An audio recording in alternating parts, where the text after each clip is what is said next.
Evangelho segundo João, capítulo 20. Nós vamos ler a partir de João, capítulo 20, verso 19. Jesus aparece aos discípulos e diz assim: ao cair da tarde daquele dia, o primeiro da semana, trancadas as portas da casa onde estavam os discípulos, com medo dos judeus, veio Jesus, pôs-se no meio e disse-lhes: paz seja convosco. E dizendo isto, lhes mostrou as mãos e o lado. Alegraram-se, portanto, os discípulos ao verem o Senhor. Disse-lhes, pois, Jesus outra vez: paz seja convosco. Assim como o Pai me enviou, eu também vos envio. E havendo dito isto, soprou sobre eles e disse-lhes: recebeis o Espírito Santo. Se de alguns perdoardes os pecados, são-lhes perdoados. Se lhes retiverdes, são retidos. Ora, Tomé, um dos 12, chamado Dídimo, não estava com eles quando veio Jesus. Disseram-lhe então os outros discípulos: vimos o Senhor. Mas ele respondeu: se eu não vir nas suas mãos o sinal dos cravos, e ali não puser o dedo, e não puser a mão no seu lado, de modo algum acreditarei. Passados 8 dias, estavam outra vez ali reunidos os seus discípulos e Tomé com eles. Estavam as portas trancadas. Veio Jesus, pôs-se no meio deles e disse-lhes: paz seja convosco. E logo disse a Tomé: põe aqui o dedo e vê as minhas mãos. Chega também a mão e põe-te no meu lado. Não sejas incrédulo, mas crente. Respondeu-lhe Tomé: Senhor meu e Deus meu. Disse-lhe Jesus: porque me viste e creste, bem-aventurados os que não viram e creram. Amém. Feche os teus olhos. Pai querido, obrigado pela tua palavra, que é santa, que é pura, que tem o poder de penetrar em nós e discernir, ó Pai, a nossa vida e de nos dar capacidade para discernir o nosso caminhar diante do Senhor.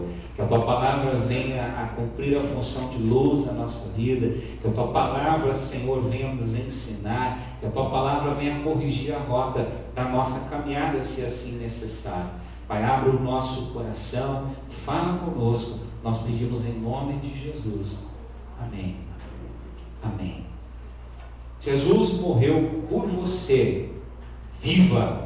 Jesus morreu por você. Viva! Esse é o tema da nossa meditação de hoje. Hoje nós celebramos aquela talvez seja a festa mais importante para aquele que professa a Jesus Cristo como o seu Senhor Salvador, a festa da Páscoa. E eu tenho comigo, irmãos, que gente que não celebra a Páscoa é gente triste, que carrega no peito o fardo do vazio existencial, gente de consciência e coração consternados, perturbados pela ausência da paz que a certeza da ressurreição de Cristo Jesus gera no nosso coração, porque esse anúncio de que Cristo não está entre os mortos, mas ressurgiu, isso é paz na nossa vida, isso gera segurança, isso gera esperança, isso apazigua a nossa alma perturbada pelo pecado. Gente que não celebra a Páscoa, que não entendeu ainda o significado da Páscoa, é gente triste, porque a gente ainda não experimentou o amor que Deus pregou e ofereceu por intermédio de Jesus Cristo e confirmou e validou através da ressurreição de Jesus Cristo. Meus irmãos, tudo que Jesus pregou, graça, amor, misericórdia, tudo que Jesus ensinou, tudo que Jesus disse a respeito dele mesmo, ganhou validade quando ele se levantou dentre os mortos, pelo poder do Espírito Santo de Deus. Alguém já disse com muita propriedade que se nós subtrairmos a ressurreição, a verdade da ressurreição, a doutrina da ressurreição, a fé na ressurreição, nada mais permanece de pé na fé cristã. O nosso alicerce, o marco da fé cristã é a ressurreição de Jesus Cristo. O anúncio do anjo, ele não está aqui, mas ressuscitou, dá validade a tudo que Jesus disse a respeito dele mesmo. Só aquele que é Deus, que é o próprio Deus, pode vencer a morte e levantar-se dentre os mortos. Só aquele que é Deus pode de fato, de verdade, perdoar pecados. Só aquele que é Deus pode dizer: aquele que crê em mim, ainda que morra, um dia viverá comigo eternamente. Quando Deus ressuscita Jesus, e ressuscitar significa literalmente isso, ser levantado dentre os mortos pelo poder do Espírito Santo. Quando Jesus então é levantado dentre os mortos pelo agir do Espírito Santo, Deus está dizendo: Ele é o que Ele é, e tudo que Ele disse é verdadeiro, tudo que Ele prometeu é verdadeiro, tudo que Ele faz é verdadeiro, tudo que Ele ensinou para vocês é verdadeiro. Por isso a gente celebra hoje a ressurreição de Jesus. A gente celebra hoje esse marco, esse acontecimento jamais visto na história da humanidade. Não é por acaso, irmão, que a Bíblia vai chamar a Páscoa de festa, porque celebrar a vida é uma festa. Celebrar a Páscoa é celebrar a bondade, a misericórdia, a vida com V maiúsculo, a vida que Jesus nos concede, a vida que vence a morte, a vida que se sobrepõe em relação à morte, a vida que emana da cruz. Isso é possível porque na Páscoa nós celebramos o próprio Senhor Jesus, a sua pessoa, a sua morte, a sua vitória. A Páscoa é a festa da vida que irrompeu do túmulo do Senhor ao terceiro dia e emana vida pelos séculos, dos séculos sem fim até a eternidade. Mas é interessante a gente observar que não foi a igreja que inventou a festa da Páscoa. A festa da Páscoa é muito anterior à igreja, anterior ao túmulo vazio, anterior à sexta-feira da paixão, ao sábado, ao domingo da ressurreição. Lá em Êxodo 12, eu preguei isso ano passado. Estava olhando lá o meu arquivo de sermões e vi que no ano passado eu preguei Êxodo 12 nessa mesma data. Lá em Êxodo 12, Deus estabelece como memorial, logo na saída daqueles escravos do Egito, a Páscoa. E a Páscoa já era uma festa anterior já aos escravos que estavam no Egito. A Páscoa, na verdade, eram duas festas celebradas de forma tribal, de forma no campo, por uma cultura muito primitiva. Eram duas festas, a festa da Páscoa e a festa dos pães asmos. Ambas eram celebradas no início da colheita do trigo, da cevada. Então eles celebravam essa festa para marcar a boa colheita, para agradecer a boa colheita. E lá então, em Êxodo 12, soma-se àquela festa que já existia, o elemento novo, o elemento sacrificial, o cordeiro que eles imolaram. E você lembra a história? Deus disse: olha, essa noite o anjo da morte vai visitar a terra do Egito e todo primogênito vai ser ceifado. E o texto nos diz que nem mesmo, meus irmãos, os primogênitos dos animais, das crias foram ceifadas.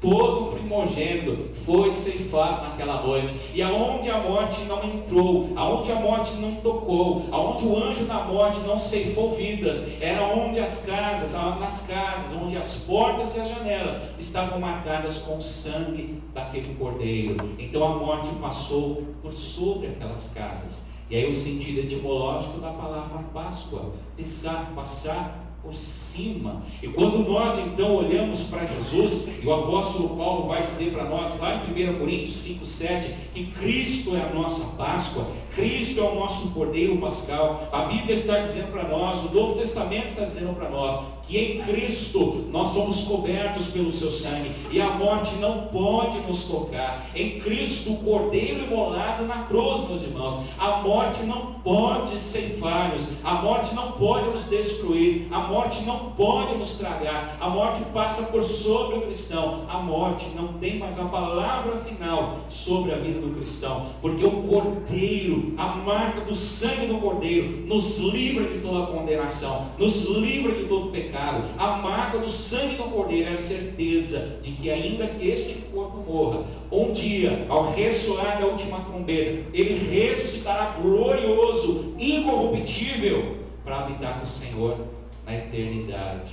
Por isso celebrar um domingo de Páscoa, meu irmão, é uma coisa extraordinária. Celebrar o domingo de Páscoa é um privilégio imensurável, é algo que deve alegrar o nosso coração, não só no domingo de Páscoa, mas por dias e dias e dias a fio, porque é algo glorioso que nós celebramos no dia de hoje. Cristo morreu, Cristo é a nossa Páscoa, para que a morte passe por você, não te toque, não te ceife. Cristo morreu a minha morte, a sua morte, para que você viva a vida plena, completa, com significado. Cristo morreu, então viva.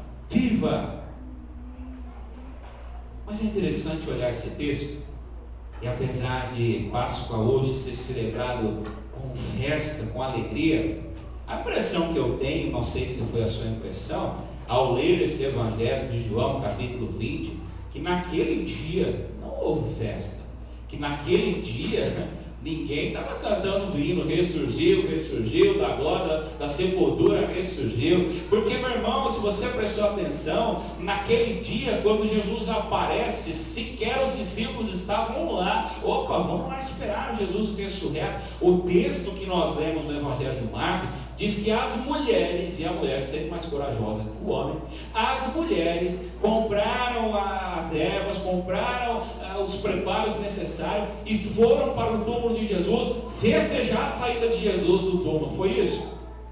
Não, o Evangelho diz que elas foram para embalsamar o corpo de Jesus. Ou seja, até esse momento os discípulos não esperavam encontrar um homem ressurreto, encontraram um Cristo ressurreto. E quando elas veem o anjo, elas ficam atemorizadas. Meu Deus, está acontecendo, não é isso que a gente esperava, não é isso que a gente programou. E quando elas vão desesperadas, voltando, e hoje nós lemos isso também no Evangelho de Mateus, capítulo 28, o texto que nós lemos cedo, e encontram Jesus no meio do caminho, elas se prostram, elas caem, elas ficam atemorizadas, não esperavam, foram surpreendidas. Quem vocês estão procurando? Estou aqui, ressuscitei. E Jesus disse para elas: agora vocês vão e avisa o resto do grupo. E quando elas contam para os demais discípulos, o Evangelho diz que eles não creram. E no momento em que Jesus, o Cristo ressurreto, aquele que ressuscitou dizendo: eu sou quem sou, o que eu digo é verdadeiro, o que eu faço é verdadeiro, o meu ensino é verdadeiro, as minhas promessas são verdadeiras. Quando ele ressuscita, tudo que ele encontra é um bando de gente fechado numa casa com medo, porque o texto que nós lemos no verso 19 e no verso 26 repete a mesma expressão: diante do Cristo ressurreto, glorioso, do vencedor, do triunfante sobre a morte, os discípulos estavam a portas trancadas. Os discípulos estavam acuados, com medo, escondidos. Ninguém estava celebrando, ninguém estava esperando. E Jesus então surpreende os discípulos, adentrando, desejando paz, falando com os discípulos. Interessante, quando nós lemos esse texto, é muito evidente. Os discípulos estavam às portas trancadas, e o verso 19 já diz porque estavam com medo das autoridades judaicas. A ideia era mais ou menos essa: se as autoridades judaicas mataram o nosso mestre com tamanho requinte de crueldade, imagine o que eles vão fazer conosco se eles souberem que nós somos discípulos de Jesus. Então é melhor a gente ficar fechado aqui enquanto a poeira baixa, enquanto as coisas acalmam, enquanto a cidade de Jerusalém se esvazia, enquanto o sinédrio acalma os seus anos. Vamos ficar aqui. Irmãos, interessante, essa palavra que está aqui na nossa Bíblia, no português, traduzida por medo, vem da expressão grega que significa phobos, que significa literalmente terror, pânico, temor. Ou seja, não era um receio qualquer. Esse medo que tomou conta dos discípulos aqui os aterrorizava. A ideia de ser capturado e morto como Jesus havia sido aterrorizava a alma dos discípulos. Por isso eles estavam a portas trancadas. Jesus morreu para que eles vivessem, mas o medo nesse momento fez com que eles ficassem quietinhos, acuados. Quem sabe ficando aqui a gente passa desapercebido. As portas estavam trancadas, é claro, isso fica evidente também no capítulo anterior, neste e no posterior, porque uma crise de identidade se instalou no meio deles. Jesus morreu. Se ele não é o Messias que a gente esperava, então perdidos. Naquele momento, meus irmãos, eles são agora um bando de homens desanimados, porque toda a perspectiva que eles tinham a respeito de um Messias que poderia libertá-los, morreu com Jesus.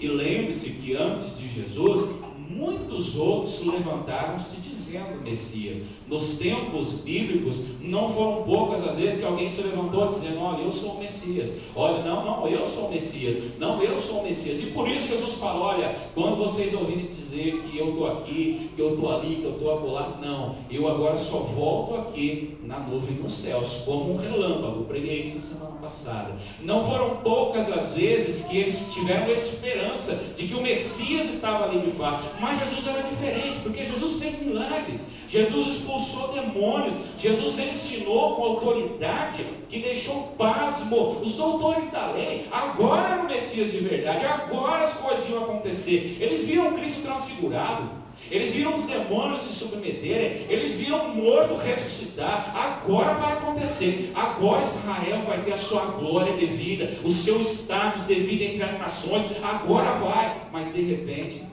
acaba tudo. O Messias que curou, que falou, que proclamou, foi chicoteado, foi arrastado seminu pelas ruas, exposto a vitupério, foi, meu irmão, publicamente humilhado, chacotado, entregue na mão dos pecadores, dos hereges, recebeu a pior morte possível, uma morte que era considerada maldita. E cadê esse Messias? A expectativa deles virou poeira. Eu não sei você, mas às vezes algumas decepções na vida batem tão forte na gente, algumas expectativas que nós construímos e que de repente são desfaceladas. Isso, meu irmão, dá um abatimento às vezes tão grande na alma da gente, a gente cai em angústia, em depressão, em desânimo. Não foi diferente, né? O desânimo tomou conta daqueles homens. Estavam ali escondidos, é claro, por causa da incredulidade. O texto diz no capítulo 20, verso 9, não haviam crido, não entenderam, não esperavam, não sabiam, não criam, estavam com medo. Por isso Jesus morreu para trazer vida, mas aquele grupo estava às portas fechadas. E aí, irmão querido, igreja querida, quando nós olhamos para esse texto, duas coisas que eu quero falar brevemente falam ao nosso coração, saltam aos nossos olhos. Primeiro, Jesus morreu por você, irmão. Jesus morreu por nós, para que você nunca mais viva a portas fechadas. Cristo morreu por você, foi à cruz, se entregou, ressuscitou, fez o que fez, se doou como se doou. Meus amados irmãos, verteu o seu sangue, entregou a sua vida, para que você viva de forma plena, para que você nunca mais tenha uma vida mediana, para que a sua vida tenha existência, para que a sua existência tenha significado. Cristo morreu para que nunca mais você viva a portas fechadas. Jesus morreu por você, então viva. Jesus morreu por você para que você viva de forma plena, abundante. Jesus morreu por você, viva uma vida de significado, cheia de relevância, cheia de amor, uma vida abençoadora. Jesus morreu por você, irmão. Viva uma vida cheia de contornos e cores, uma vida que é marcada pela alegria de Deus, uma vida que é celebrada como festa todos os dias.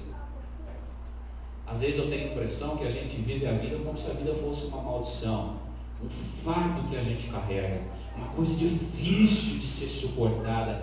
Cristo morreu por nós, para que nós possamos abrir as janelas da existência. Cristo nos chamou da não vida do pecado e abriu as portas da vida, para que a nossa vida seja plena, completa, cheia de significado. Na sua morte e ressurreição, Jesus te convida, Jesus nos convida para sairmos, meus amados irmãos, de uma vida sem significado, e por intermédio dele, da cruz, da sua morte, da sua ressurreição, vivemos uma vida com significado existencial, uma vida onde as portas e as janelas estão sempre abertas, uma vida onde o amor está presente, uma vida onde a paz está presente, uma vida onde a alegria está presente, uma vida, meus amados irmãos, onde o perdão está presente, uma vida cheia de cor.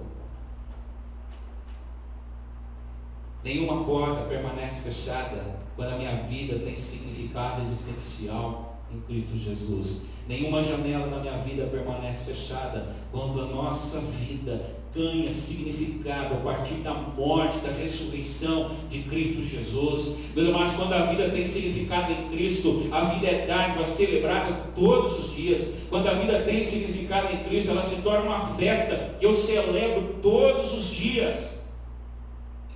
Na sua morte e ressurreição, Jesus abriu-nos as portas da vida plena e abundante, e ninguém, nada, nenhuma força, nenhuma circunstância, nada, ninguém pode mais fechar a porta.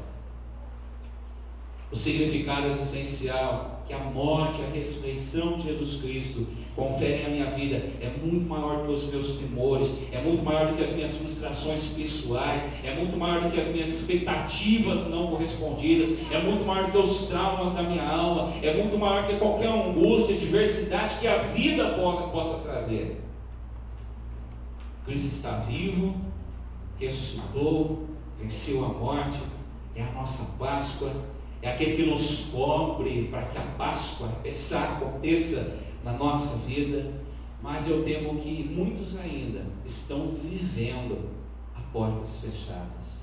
Talvez muitos, talvez você, talvez alguém que você conheça, ainda diante desse anúncio que Cristo morreu por nós, para que nós vivamos, que Cristo morreu para que as portas da vida se abram, ainda muitos estão vivendo a portas trancadas. Muitas pessoas fecharam as portas, vivem uma vida penosa, uma vida tóxica, uma vida sem cor, uma vida sem brilho, uma vida triste, uma vida sem paz, uma vida sem reconciliação, uma vida sem perdão, uma vida sem a presença do Cristo ressurreto. Muitos ainda estão a portas fechadas porque vivem escravos do pecado. Muitos ainda estão vivendo uma vida onde as janelas e as portas estão completamente fechadas, porque estão escravos dos seus traumas, das suas frustrações, estão escravos da lei, tentam por mérito próprio abrir a porta, abrir a janela para que a vida aconteça, estão escravos da religiosidade, estão escravos do seu preconceito, estão escravos do medo da morte. Muitos estão vivendo a portas fechadas. Mas a boa notícia, meus irmãos, é que nós celebramos a Páscoa, e que ao celebrar a Páscoa nós anunciamos: o nosso Cristo ressuscitou, e Ele nos liberta do jugo do pecado, e Ele nos liberta do medo da morte, e Ele nos liberta dos traumas da vida, e Ele nos liberta das angústias da vida, e Ele nos liberta das amarras que tentam prender o nosso coração, nos fazendo viver uma vida sem significado. Cristo vive e abre as portas e diga: viva intensamente. Eu creio que talvez o maior pecado que eu e você possamos cometer é celebrar a Páscoa e não viver intensamente. Porque se a gente está celebrando a vida, Deus espera que a gente viva intensamente. Se Deus morreu por mim e por você, Ele está dizendo: então, filho, eu morri para que você não morra. Filho, eu sofri para que você viva. Filho, eu chorei, eu verti sangue, eu senti dor para que você viva. E aí, meu irmão, o desafio é nós fazermos uma reflexão. Nós vivemos. Qual a intensidade com a qual você ama a vida, vive a vida? As portas estão abertas na nossa vida. A porta, a luz de Deus, só no meio-dia já raiou na nossa existência. Como nós vivemos a vida, a sua vida tem brilho, a sua vida tem contornos e formas, a sua vida tem significado. Como nós temos vivido essa dádiva chamada vida, que Ele morreu para te dar como presente. Jesus morreu, viva. Jesus morreu, nunca mais viva a portas fechadas. Jesus morreu e te capacita a vencer o medo. Jesus morreu e te capacita a se mover, a sair, a caminhar, a viver, a sair do seu lugar. E quero concluir dizendo, olhando para esse texto, que Jesus morreu para que a gente viva, para que as portas e as janelas da existência se abram, gente, e a gente diga: puxa, realmente Cristo deu uma vida que faz sentido. Mas há mais uma coisa nesse texto que ele não pode passar batido. Jesus morreu e ressuscitou, e o mundo precisa saber. Talvez o segundo ensino desse texto: Jesus morreu e ressuscitou, e o mundo precisa saber. Fica imaginando o espanto dos discípulos. Isso fica claro no texto. Quando Jesus adentra, e o Jesus aqui não é mais o cordeiro mudo, mas é o Cristo ressurreto. O seu corpo é um corpo glorificado. Se você quer saber como é isso, vai lá em 1 Coríntios 15, lê todo aquele capítulo longo de 58 ou 59 versículos, se não me falha a memória. Tem um estudo aqui, no dia de finados do ano passado, sobre aquele capítulo de Coríntios.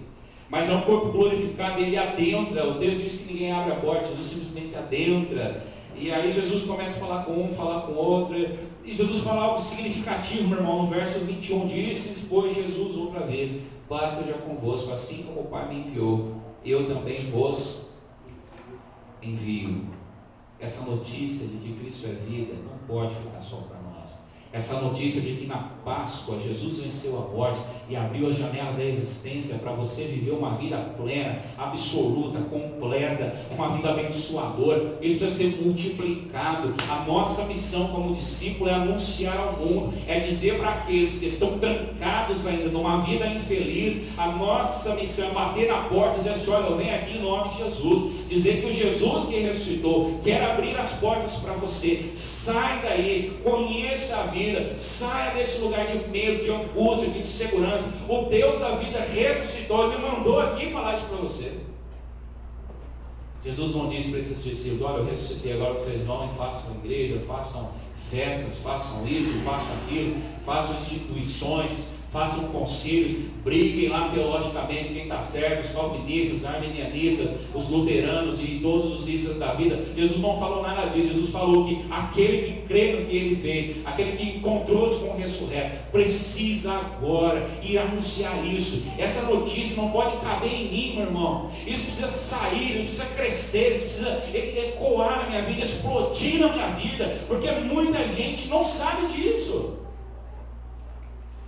Deus deu esse privilégio para você, de você e até outros dizer: olha, eu vim aqui em nome do Deus da vida, que abriu a janela para mim, para dizer que Ele quer abrir a janela da sua vida também. E aí a segunda pergunta da noite: nós temos celebrado a Páscoa para nós, ou nós celebramos a Páscoa com os outros?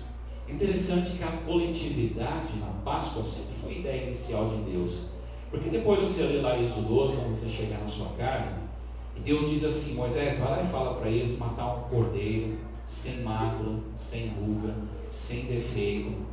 Pega o sangue, pinta os umbrais das portas, das janelas, pega o miúdo desse bicho, queima tudo, e o resto você assa. E sabe o que você faz, Moisés? Se for um assado grande demais, chame o seu vizinho. E se for grande demais ainda, chame o vizinho do vizinho. E se for grande demais, chame o vizinho do outro lado, e o vizinho do outro lado, que todo mundo come, que não sobre nada. A ideia de Deus, desde Êxodo 12, é que o que Ele está fazendo precisa ser compartilhado, precisa ser passado. As pessoas precisam saber, precisam conhecer. É memorial eterno, é vida multiplicada, é anúncio de boas novas multiplicado. Celebre, meu irmão, anuncie. Cristo morreu por você. Viva, que as portas da tua existência nunca se fechem, que elas permaneçam sempre abertas, pelo poder deste Cristo que ressuscitou, e que outros possam receber essa boa notícia através da tua caminhada como discípulo. Que a Páscoa seja sempre para nós esse momento de vida, de alegria, esse momento de glorificar esse Cristo que mudou a nossa existência, mas que seja também um desafio para a gente não guardar só para nós, mas para a gente dizer para o outro: olha, esse Deus é maravilhoso, e Ele vai abrir a janela da tua existência também. Que Deus nos abençoe e que o Cristo ressurreto possa nos inspirar todos os dias para essa vida abençoada, para a sua honra e a sua glória. Amém?